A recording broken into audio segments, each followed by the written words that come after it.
इस वर्ष जीवितपुत्रिका या जितिया व्रत 29 सितंबर 2021 बुधवार को किया जाएगा। सनातन धर्मावलंबियों में जितिया व्रत का खास महत्व है। आश्विन कृष्ण अष्टमी तिथि को जीवितपुत्रिका जीमूतवाहन व्रत करने का बड़ा महात्म्य है। सुहागिन महिलाएं इस दिन निर्जला उपवास करती हैं। उत्तर पूर्वी राज्यों में यह व्रत बहुत लोकप्रिय है। यह व्रत मुख्य रूप से यूपी, बिहार और झारखंड के कई क्षेत्रों में किया जाता है। इस दिन संतान प्राप्ति एवं उसकी लंबी आयु के लिए महिलाएं व्रत रखती है। इस व्रत को जीवितपुत्रिका व्रत के नाम से भी जाना जाता है। इतिहास, महत्व एवं परंपरा। जितिया व्रत में सरघी या ओठकन की परंपरा भी है। इस व्रत में सतपुतिया की सब्जी का विशेष महत्व है। रात को बने अच्छे पकवान में से पितरों, चील, सियार, गाय और कुत्ता का अंश निकाला जाता है। सरगी में मिष्ठान आदि भी होता है।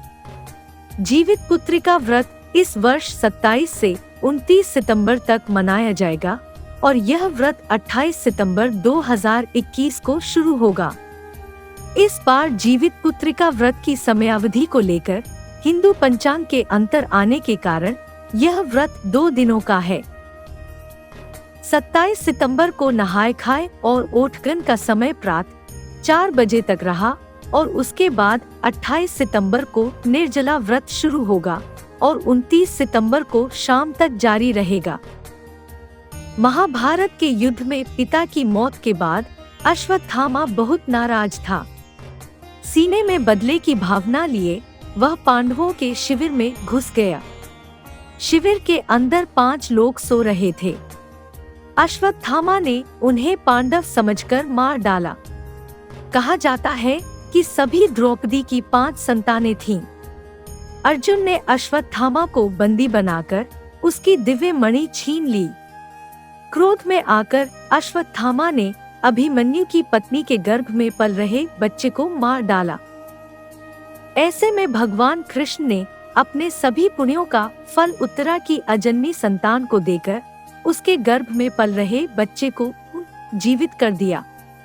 भगवान श्री कृष्ण की कृपा से जीवित होने वाले इस बच्चे को जीवितपुत्रिका नाम दिया गया। तभी से संतान की लंबी उम्र और मंगल कामना के लिए हर साल जितिया व्रत रखने की परंपरा को निभाया जाता है। यह व्रत छठ पर्व की तरह ही निर्जला और निराहार रहकर महिलाएं करती हैं। जीवितपुत्रिका व्रत के दिन मिथिला में मड़ुआ रोटी और मछली खाने की परंपरा है। जितिया व्रत से एक दिन पहले सप्तमी को मिथिलांचल वासियों में भोजन में मड़ुआ रोटी के साथ मछली भी खाने की परंपरा है। जिनके घर यह व्रत नहीं भी होता है, उनके यहाँ भी मड़ुआ रोटी व मछली खाई जाती है। व्रत से एक दिन पहले आश्विन कृष्ण सप्तमी को व्रती महिलाएं भोजन में मड़ुआ की रोटी व नोनी की साग बनाकर खाती हैं। जीवितपुत्रिका व्रत पूजा विधि। 1. जीवितपुत्रिका या जीमूतवाहन व्रत का पूजन प्रदोष काल व्यापिनी अष्टमी को होता है। इस व्रत के लिए यह भी आवश्यक है कि पूर्वाहन काल में पारण हेतु नवमी तिथि प्राप्त हो। अथ उद्या अष्टमी को प्रदोष काल में ही जीमूतवाहन की पूजा करके नवमी तिथि को पारण करना चाहिए। 2. इस वर्ष 29 सितंबर को जीवितपुत्रिका का उपवास तथा प्रदोष काल पूजन होगा। अगले दिन व्रत का पारण होगा। 3. इस पूजन के लिए व्रती प्रदोष काल में यानी शाम 4:28 से रात्रि 7:32 तक स्नान से पवित्र होकर संकल्प के साथ गाय के गोबर से पूजा स्थल को लीपकर स्वच्छ कर दें। साथ ही एक छोटा सा तालाब भी वहां बना लें।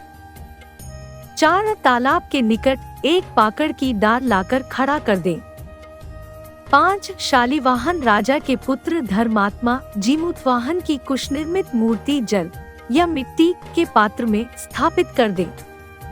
6 फिर उन्हें पीली और लाल रुई से अलंकृत करें तथा धूप, दीप, अक्षत, फूल, माला एवं विविध प्रकार के नैवेद्यों से पूजन करें। 7 मिट्टी तथा गाय के गोबर से मादा चील और मादा सियार की मूर्ति बनाएं। उन दोनों के मस्तकों पर लाल सिंदूर लगा दें। 8 अपने वंश की वृद्धि और प्रगति के लिए उपवास कर बांस के पत्रों से पूजन करना चाहिए। 9 इसके पश्चात जीवित पुत्रिका व्रत एवं महात्म्य की कथा का श्रवण करना चाहिए। 10 इस दिन निर्जला व्रत रखे, जल, फल या अन्न आदि ग्रहण नहीं करें। पूजन के शुभ मुहूर्त। हिंदू पंचांग कैलेंडर के अनुसार इस बार 28 सितंबर 2021 मंगलवार को आश्विन कृष्ण अष्टमी तिथि शाम 6:16 बजे से शुरू हो रही है और इसका समापन 29 सितंबर बुधवार को रात 8:29 पर हो रहा है। जीवित पुत्रिका व्रत के लिए आश्विन कृष्ण अष्टमी तिथि 29 सितंबर को मान्य है, इसलिए यह व्रत इस दिन ही रखा जाएगा। इस बार यह निर्जला व्रत लगभग 36 घंटे का होगा तथा व्रत का पारण 30 सितंबर को किया जाएगा। इस दिन व्रतधारी महिलाएं सूर्योदय के बाद दोपहर 12 बजे तक पारण करेंगी। मान्यतानुसार इस व्रत का पारण दोपहर 12 बजे तक कर लेना चाहिए। इस व्रत का पूरा प्रभाव कलयुग में भी मिलता है।